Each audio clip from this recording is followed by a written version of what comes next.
In the midst of the zombie apocalypse, a reporter is trapped in a city about to be bombed.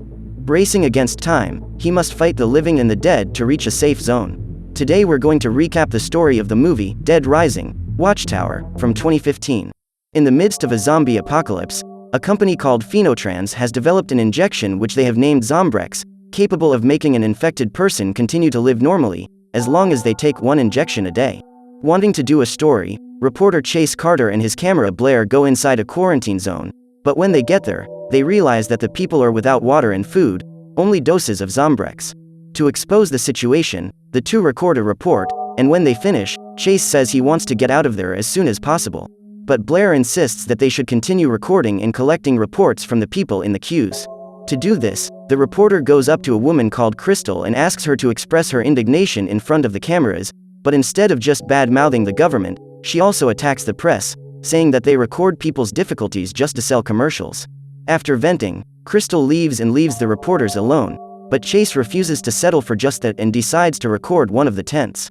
When she realizes that her colleague wants to expose infected people, Blair says it's wrong and leaves, leaving the reporter to record on his own. Alone, Chase enters the tent and records doctors and patients with his cell phone. As he is leaving, the reporter bumps into a man who falls to the ground and begins to turn into a zombie, just seconds after taking a dose of ZOMBREX. Outside, Blair goes into the crowd and records the exact moment when a man falls to the ground and also begins to transform.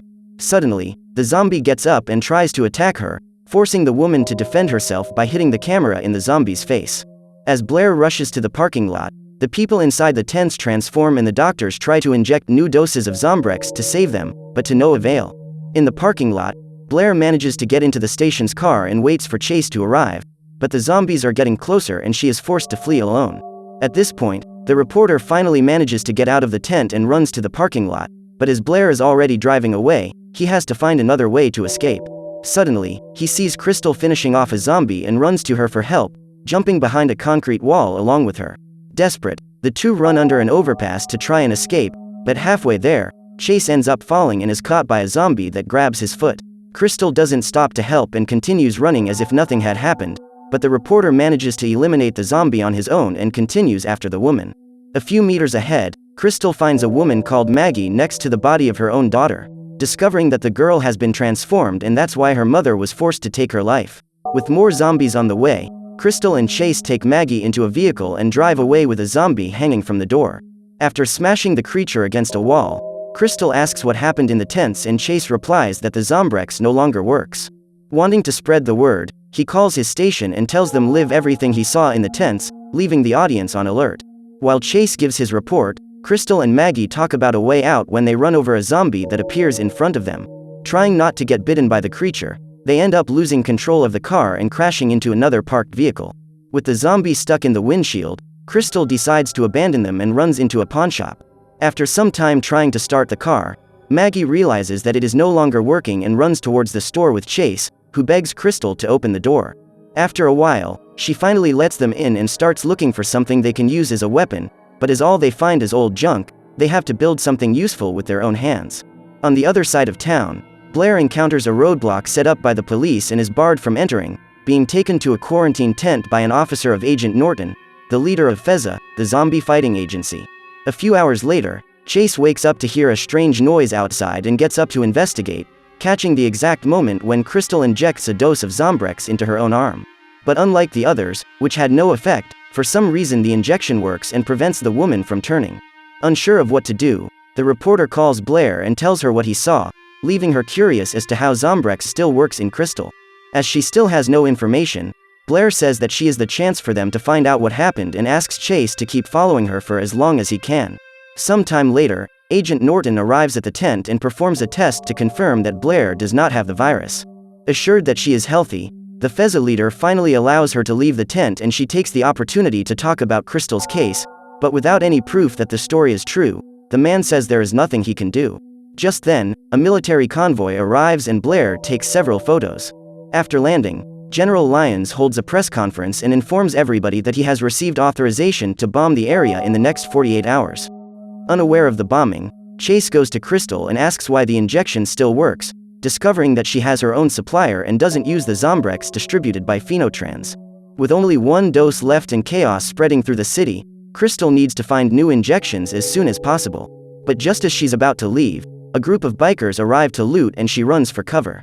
Looking for something useful, Logan, the leader of the gang, enters the pawnshop and starts rummaging around, but just as he's about to leave, he sees a makeshift shield that Crystal has made and approaches to take a look. While looking at the object, he hears a sound coming from inside the store and goes to investigate, meeting Crystal, who points a revolver at the back of his head. Seeing that it's a girl, Logan gets quite confident and starts laughing, but the woman isn't intimidated and unlocks her gun, asking for the biker's sword and showing that she's not messing around. Just then, another biker enters the store and starts looking for Logan, but instead of trying to call for help, the man decides to just back away and leaves, taking the shield with him. Outside, a couple come across the biker gang and decide to ask for help, but Logan doesn't listen and knocks the man out with one punch, getting on his bike to chase the woman who starts running. Frightened, the girl runs through the streets until she is surrounded by a group of zombies. Desperate, she asks for Logan's help and apologizes for running, but the biker only replies that he doesn't give rides and drives off, leaving the woman alone to be devoured by the zombies.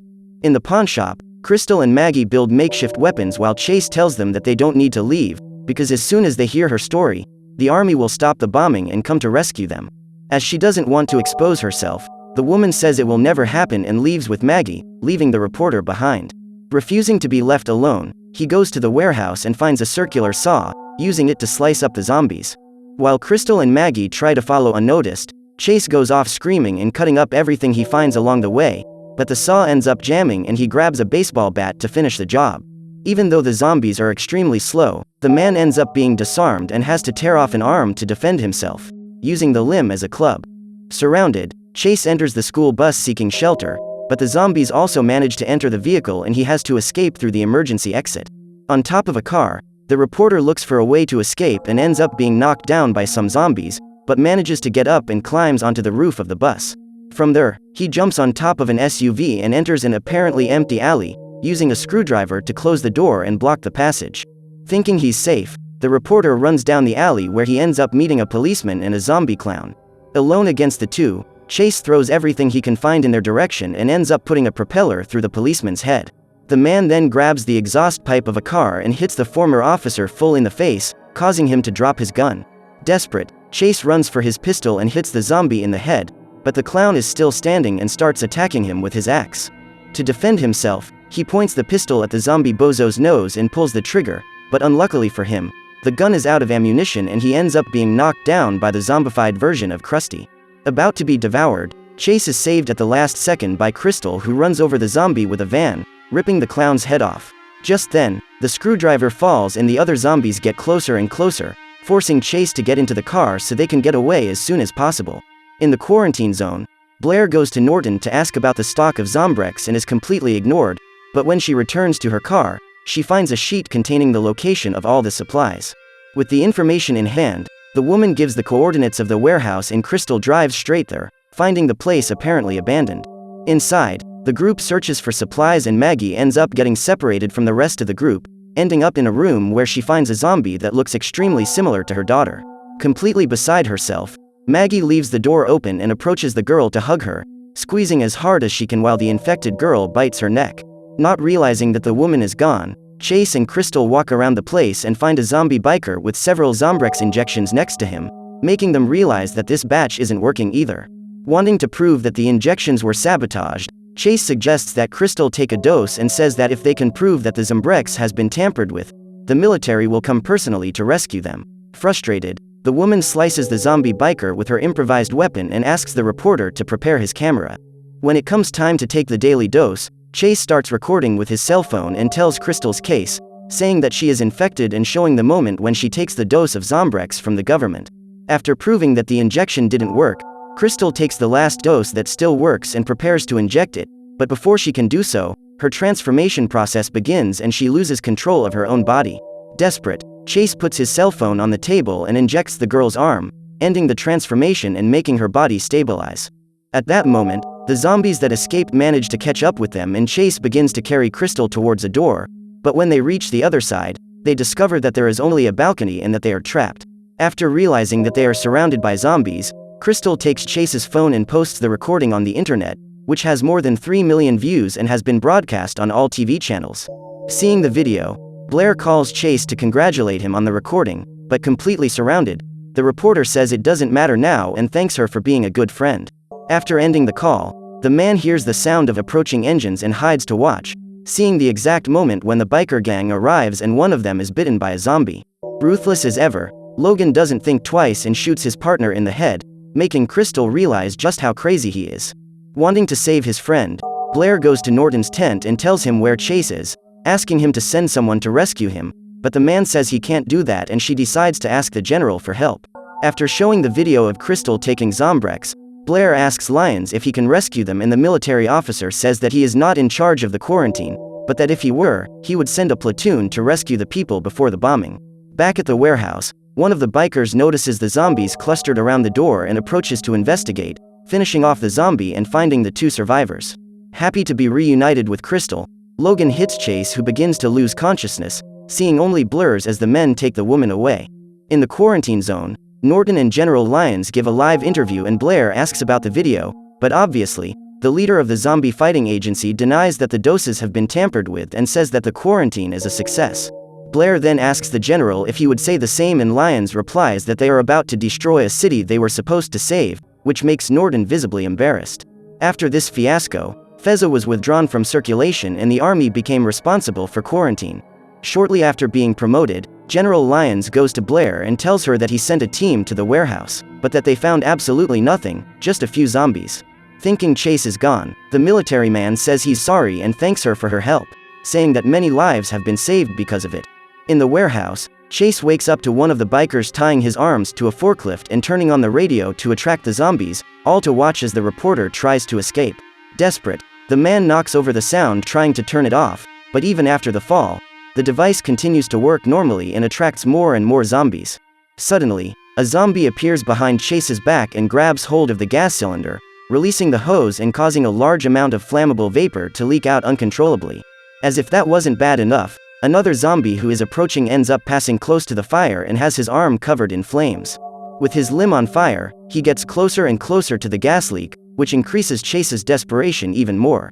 At that moment, the reporter sees a zombie with a knife in its back and decides to use it to free himself, attracting the creature and trapping it with his foot. In this way, he manages to cut the rope with the knife and escapes from the forklift just as the burning zombie approaches the gas. In the middle of the explosion, the knife that was on the infected man's back flies through the air and hits the biker who was watching right in the chest, eliminating him instantly.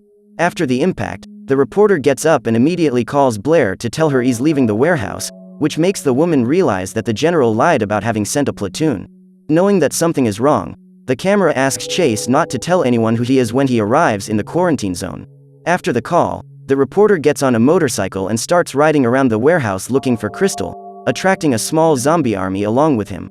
At the top of the warehouse, Logan takes Crystal into a room and they start talking. During the conversation, the woman sees a knife in the biker's boot and tries to approach him to steal it, but the man notices and grabs her by the neck, throwing Crystal away.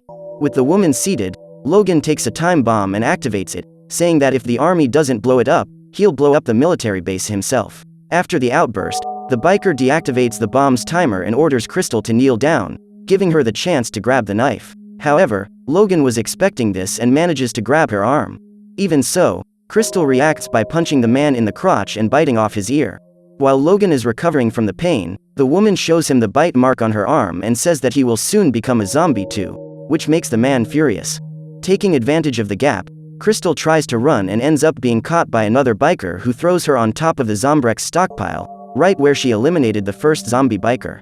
As soon as she realizes this, she crawls to her old improvised weapon and manages to hit the biker on the head, but she doesn't have enough strength to make him go away and ends up being captured. Wanting to make Crystal pay for what she's done, Logan tells his partner that they shouldn't eliminate her yet, but changes his mind when Chase arrives with his army of zombies. Desperate, the girl fights for her life and manages to grab the biker's shotgun, hitting him right in the chest. Right next to him, the reporter lunges at Logan and manages to electrocute him with an improvised weapon, but the biker leader remains standing and begins to squeeze his neck.